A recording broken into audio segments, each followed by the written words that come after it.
राधे राधे मेरी YouTube family. आज आप सभी के लिए लेकर आई हूँ संडे स्पेशल में कुछ खास डिफरेंट सा नाश्ते की रेसिपी। संडे का दिन हो या छुट्टी का दिन हो और मेरे घर में ये ना बने, ऐसे तो बहुत ही कम होता है। मतलब संडे का दिन कुछ ऐसा होता है कि घर वालों को फुर्सत सी मिल जाती है अपनी पसंद का कुछ खाने का। दोपहर में, शाम के टाइम में तो मैं अपने बच्चों को मतलब उनकी पसंद का ही खाना बना के देती हूँ, लेकिन सुबह ही सुबह जब स्कूल का टाइम होता है बहुत ही बिजी शेड्यूल हो जाता है, जिसमें मैं बच्चों की पसंद का बहुत ही कम बना पाती हूँ। यहाँ पर जब तक मैंने नीचे अपना झाड़ू पोछा वगैरह करा, मैं नहा धो के ऊपर आई तो मेरे बच्चों ने आलू उबलने के लिए रख दिए थे। मैंने आके देखा आलू कोई उबल रहा था और कोई कच्चा सा था। वैसे तो मैं उनको निकालने ही वाली थी, मैंने सोचा भी कच्चे से हैं तो उठा के रख देती हूँ, वापस से आँच पर ही उबल जाएंगे तब उनको निकाल लूँगी। एक साइड में हम एक घोल तैयार करते हैं। एक बड़ी सी बाउल ले लेते हैं, इसमें बेसन छान लेते हैं। करीब 200 ग्राम के जितना मैंने बेसन ले लिया है, ये फाइन वाला बेसन है। उसके बाद यहाँ पर एक चुटकी के जितना यानी कि एक पिंच के जितना खाने वाला मीठा सोडा डाल देंगे। थोड़ी सी यहाँ पर अजवाइन डाल देंगे। उसके बाद थोड़ा सा काली मिर्च का पाउडर डाल देंगे। उसके बाद यहाँ पर थोड़ा सा हल्दी पाउडर डालेंगे। हल्दी पाउडर नहीं डाला है मैंने, यहाँ पर लाल मिर्च का पाउडर डाला है। उसके बाद यहाँ पर नमक डाल देते हैं और सिंपली हम यहाँ पर ले लेंगे नॉर्मल पानी।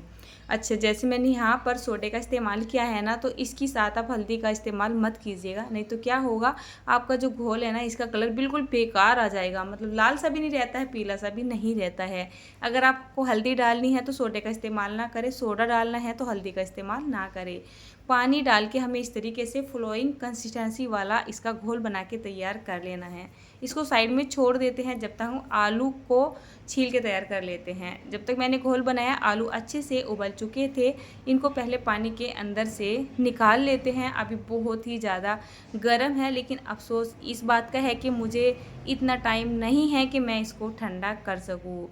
पहले मैं आपसे सॉरी बोलना चाहती हूँ, बैकग्राउंड में आपको बहुत ज़्यादा कभी कभी शोर शराबे की आवाज़ आती है। तो हमारे यहाँ पर गांव में गेहूँ कटाई चल रही है और रात दिन लोग बाग काम कर रहे हैं, ट्रैक्टर वगैरह घूमते ही रहते हैं, जिसकी वजह से कभी कभी आपको बैकग्राउंड में बहुत ज़्यादा आवाज़ें आ जाती हैं। आलू बहुत ज़्यादा गर्म है, लेकिन मुझे छीलने भी ज़रूरी है, हाथ तो जल ही रहे हैं, तो फटाफट से कोई बात नहीं, हाथों को जलाते हुए अपने आलू को छील कर तैयार कर लेते हैं। कुछ लोग बोलते हैं कि दीदी गरम गरम आलू को आप पानी में डाल लीजिए, उसके बाद छीलिए तो अच्छे छील जाते हैं, लेकिन मैं बोलूँगी गरम गरम आलू को पानी के अंदर कभी भी नहीं डालना चाहिए, नहीं तो आलू का जो टेक्सचर है ना वो ख़राब हो जाता है, एकदम पलिहारे से हो जाते हैं। हमारे यहाँ पे बोला जाता है पनिहारे से हो जाते हैं, मतलब आलू अच्छे नहीं रहते हैं, इनका टेस्ट भी चेंज हो जाता है। अच्छा रहेगा अगर आप कोशिश करो किसी कपड़े से पकड़ के छील लो, अगर नहीं छीला जा रहा है फूंक मार मार के छीलो, पंखे के नीचे बैठ के छीलो, पर ठंडे पानी में डाल के मत छीलो। अब बहुत ज़्यादा गर्म है, इनको मुझे मैश भी करना है। उससे पहले मैं क्या कर रही हूँ, इनको थोड़ा सा कट कर लेती हूँ। कोई कोई आलू ना ऐसा हो रहा है कि एकदम अंदर तक जाकर अच्छे से नहीं उबला है। आलू छोटे और बड़े होते हैं ना, तो इनमें यही दिक्कत होती है। दूसरा ये आलू ना अच्छे वाली क्वालिटी का उबालते उबालते फट जाते हैं। आप बोलोगे दीदी आप इनको कुकर में भी उबाल सकते थे, कुकर में उबालती हूँ ना तो डेफिनेटली फट ही जाते हैं। इसलिए मैं सोचती हूँ कि इनको ऐसे खुले में उबालूँ, पता रहता है कब तक इनको उबालना है। कुकर में चाहे कितनी कोशिश कर लूँ, एक बार को फट ही जाते हैं एक दो आलू। इनको मैंने पहले कट सा कर लिया था, हल्का सा ठंडे भी हो चुके थे कट करते करते, फिर मैंने इनको मोटे वाले मैसर से मैश कर लिया है। मैसर का हमें बारीक वाले का इस्तेमाल नहीं करना, मोटे वाले मैसर का इस्तेमाल करना है, या फिर हाथों से बारीक बारीक फोड़ सा लेना है। हरा धनिया डाल दिया, साथ में हरी मिर्च डाल दी है खूब सारी, साथ में मैंने टेस्ट के हिसाब से यहाँ पर नमक डाल दिया है। उसके बाद यहाँ पर लाल मिर्च वाला पाउडर डाल दिया है और उसके बाद हम यहाँ पर डाल लेते हैं थोड़ा सा अपना जो है गरम मसाला, और उसके बाद हम यहाँ पर डाल लेते हैं थोड़ा सा धनिया पाउडर। धनिया पाउडर थोड़ा सा ज़्यादा ही डालेंगे, टेस्ट बहुत ही ज़्यादा अच्छा लगता है।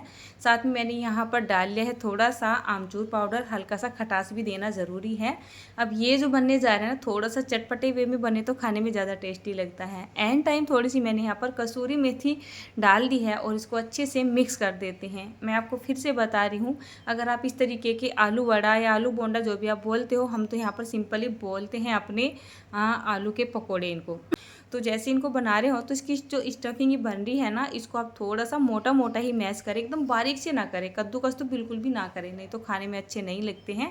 और इस तरीके से इनकी बॉल सी बना के तैयार कर ले। मेरे पास में थोड़ा सा हरा धनिया बच गया था, वो भी मैंने यहाँ पे डाल लिया था। इस तरीके से थोड़े से अपने हिसाब से जैसे आपको पसंद हो, कितने आप मोटे या कितने पतले बनाना चाहते हो ना, इस तरीके से आप ये गोल गोल बॉल्स ही बना के रख लो। एक ही बार में ज़्यादा सी क्वांटिटी में बना के रख लो तो आगे चल के आपको थोड़ी सी आसानी रह जाएगी, आपका टाइम भी बच जाएगा। इनको सीखने में वैसे बहुत ज़्यादा टाइम नहीं लगता है, बहुत ही कम टाइम में ये सीख जाते हैं। तो पहले ही आप सारी की सारी बॉल बनाकर रख लो। अगर आप चाहो ना इस स्टफिंग को फ्राई करना, अगर आप चाहते हैं कि फ्राई करके बना लो, बहुत से शौकीन होते हैं ना खाने पीने के, अभी कुछ कमेंट भी आ सकते हैं कि आपने इनको फ्राई तो किया नहीं, या कच्चे है, ये है वो है। तो मैं जब भी इस तरीके की स्टफिंग वाली चीज़ें बनाती हूँ तो बहुत ही कम इनको फ्राई करके बनाती हूँ। फ्राई कर लेती हूँ तो वो ज़्यादा ना ऑयली से हो जाते हैं। तो क्या करते हैं, इस तरीके से इनकी बॉल को बना लेते हैं पहले एक साथ ही। तो चलिए यहाँ पर आलू की बॉल सी तो बना के कर ली है तैयार। उसके बाद ये जो घोल है ना, कम से कम रखे हुए इसको 15 से 20 मिनट का टाइम हो चुका है, और इसको हम क्या करते हैं, एक बार फिर से फेंट लेते हैं। करीब 4 से 5 मिनट के लिए इसको फेंट लेंगे ताकि हल्का सा फ्लफी सा हो जाए, थोड़ा सा लाइट सा हो जाए। जब हम इसको अच्छे से फेंट लेते हैं तो ये आलू वड़ों के ऊपर मतलब बहुत ही अच्छे से कोट हो जाता है, फटा सा नहीं होता है। अब हम एक आलू वड़ा उठाएंगे और इस घोल के अंदर इस तरीके से डिप कर लेंगे और इसको अच्छे से घुमा लेंगे ताकि ये चारों तरफ से अच्छे से घूम घूम के जो है कोट हो जाए। एक साइड में तेल को हम गरम कर लेंगे और तेल का टेम्परेचर जब मीडियम टू हाई के बीच में जाएगा, एक एक करके हम यहाँ पर आलू वड़े को या आलू बोंडा को, या आप सिंपली अपने आलू के पकोड़े को डाल देंगे। एक बात बताऊँ आपको, मैं इस कढ़ाई के लिए काफ़ी सारे कमेंट्स आ रहे थे, दीदी आपकी ये वाली कढ़ाई बहुत ही अच्छी लगती है। तो इसका रिव्यू मैंने आपको दे दिया है, कहाँ से ली है, कितने की ली है, कैसी ये कढ़ाई है। आप मुझसे बहुत बार पूछते हो कि दीदी आपके तेल का कलर ये ज़्यादा काला काला सा क्यों होता है। तो मैं आपको बता दूँ, ये सरसों का तेल है और जिसको हमने घर पर ही बनवाया हुआ है। मेरा मतलब ये है, हम काफ़ी सारी क्वांटिटी में सरसों ले लेते हैं और मशीन पे उसकी खल अलग करवा लेते हैं और तेल अलग करवा लेते हैं। तो ये शुद्ध सरसों का कच्ची घानी तेल है। अब तेल तो मैंने कढ़ाई के अंदर डाल दिया था, अपने हिसाब से तो मैंने ठीक ही डाला था, लेकिन जब मैंने यहाँ पर वड़ों को डालना शुरू किया तो तेल ना ऊपर तक आ चुका था और मुझे इनको तलना थोड़ा सा मुश्किल हो गया था। आप पहले से ही कोई बड़ी कढ़ाई चढ़ा के रखिएगा और तेल की क्वांटिटी हिसाब से रखिएगा, क्योंकि तेल में ना एक तरीके से उबाल सा आता रहता है, तब जाकर ये वड़े हमारे सही तरीके से सिकते हैं। अब उबाल सा आता है तो जाहिर सी बात है तेल बाहर भी निकलने की कोशिश करेगा। बाहर निकल जाएगा तो मेरा काम ही बढ़ जाने वाला है, क्योंकि जब बाहर से कढ़ाई चिकनी हो जाएगी, वो जल जाएगी, तो मांजने में बड़ी दिक्कत आती है। वैसे तो इस कढ़ाई को साफ़ करना बहुत ही ज़्यादा आसान होता है, इस पर कोई भी दाग धब्बा लगा नहीं रहता है, इसको छुटाना भी बड़ा आसान से ही रहता है, ऐसा नहीं जिद्दी बन जाता है। आप यहाँ पे देख सकते हैं 4 से 5 मिनट के लिए मैंने सारे वड़ों को अच्छे से हल्का हल्का सा घुमाते हुए सेक लिया है।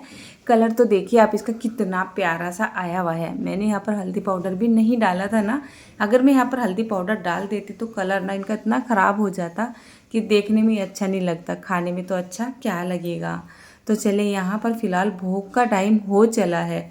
अभी मैंने भोग अंदर भिजवा दिया है, जो पहला बैच था ना उसको तो मैंने अंदर भिजवा दिया है, और जो बाकी के मेरे वड़े थे ना इनको मैं यहाँ पर फ्राई कर रही हूँ। अब जैसे मैंने ये वड़े यहाँ पर फ्राई कर लिए हैं, अगर आपको ऐसा लग रहा है कि खाने वाले बैठ चुके हैं तो इनको साथ के साथ ही आप निकाल के चाय के साथ चटनी के साथ सर्व कर दें।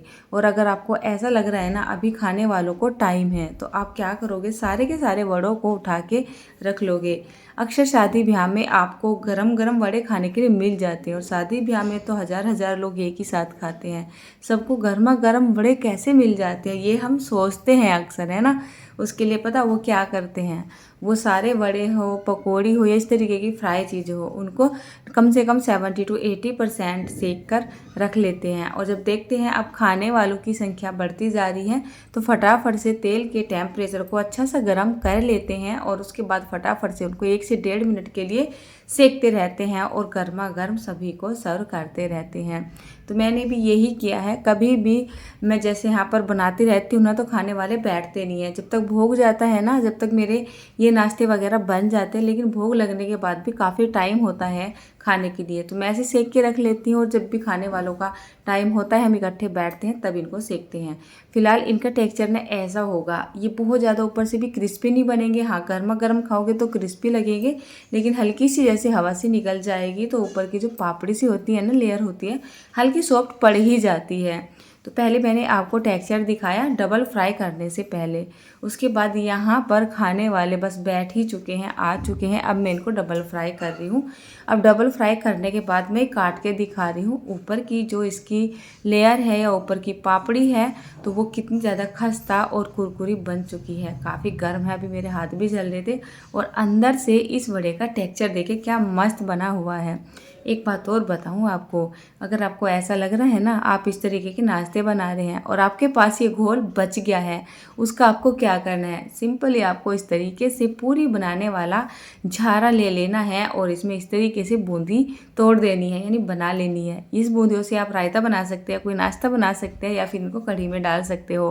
पहले से ही हमने बेसन के अंदर काफ़ी सारा मसाले वगैरह डाले हुए हैं, तो बहुत ही बढ़िया हमारी बूंदी बनकर तैयार हो जाती है। चाहे तो आप इनको ऐसे ही बना के रख लो और नाश्ते के रूप में खा सकते हो, बच्चों को बहुत पसंद आती है।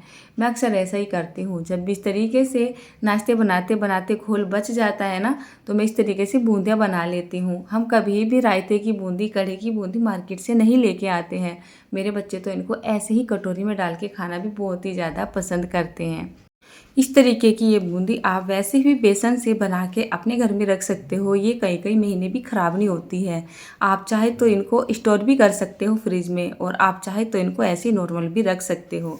तो देखिए क्या बढ़िया हमारी रायता या फिर कढ़ी वाली बूंदी बनकर तैयार है। कोई भी एयर टाइट डब्बा ले लीजिए और उसमें भर के इनको रख लीजिए।